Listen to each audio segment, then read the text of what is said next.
just jump in because my argument is not with you about private option. That's not what I'm asking about. Yeah. It's what Sebelius said today. If, let's say you guys finish this up, you're asking all these representatives and senators to vote on this and to fund it, and you send it up and they say, nope, we're not going to do it, and it collapses at that point, is from what you're saying, then you're right back at square one again. And it sounds like to me, from what Sebelius said today, I don't think that they're going to okay it. Well, I think they will. I mean, so and I understand kind of what I don't know what her motivation was. I think it probably was.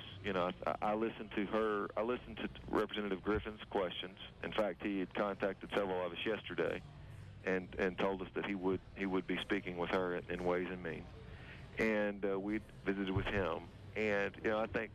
I don't know what the Secretary's motivation was. I will tell you this: all the communication that we've received from them has been approvals and keep working and moving forward. And I'm excited about what we have. Again, these are three horrible options. I hate that we're even in this position, and we've had that discussion. And Obamacare is the worst legislation passed, easily in the past 50 years. And in terms of its impact on the country, it's coming, it's here, and its negative impacts are going to be felt. What we're trying to do, and have attempted to do here, is run in a different direction, a completely opposite direction from one that they want to go in, and that is towards a single-payer system. Dan, you can chime in. I mean, I'd rather you talk. If you want to. Well, he's going to come up and join us after. Well, I know. He can. But what Dan's going to do, because I know him and I love him, and he's a dear friend of mine. He's going to say, "Well, what Senator Sanders didn't say was, and I know Dan." I've got some questions for you, actually. Yeah. After the break. Come on. I mean, let's. I mean, I don't know that we've had like a real. I mean, we've had some debates on this, but yeah. I mean, I'd like to answer any questions you might. Top of the hour. I just looked at that wrong. I want to turn it back over to Dan Greenberg real quickly. You had a couple of questions about this. Senator Sanders, you're right to say we don't want to demonize the private option, but let's not deify it either. It's very important. I've never, Dan, don't yes. I'll cut you off there. I've never deified the private option. Dan, right. Dan, and I've never demonized it. So it's very important that we discuss it accurately, isn't it? Dan, Senator, is that there are three bad options, Dan. Right, That's exactly what I've said. And listen, Dan, what I've said consistently is we have three bad options.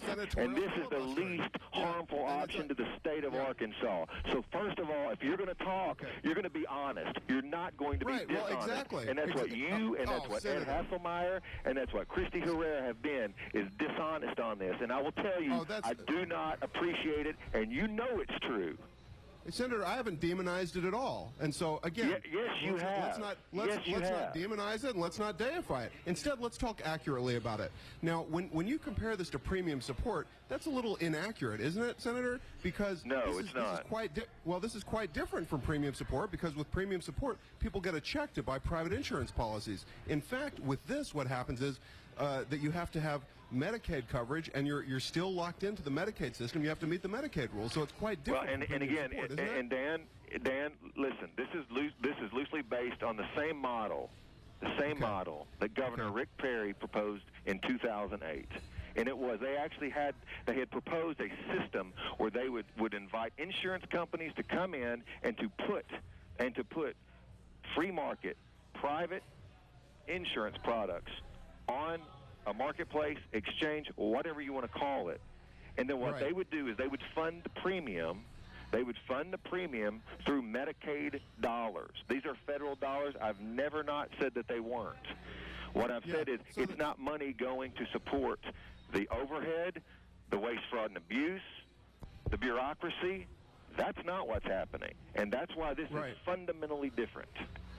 Yeah, I take your point, Senator, but the problem is you still have. Well, okay, so take my point on this, Dan. If we do nothing, the cost sharing differences between the exchange and even the Medicare cost savings or the Medicaid cost saving structure is profoundly different. If we do nothing, particularly the people at 100 to 138% of poverty, they can only pay 6% of the actuarial value of the policy.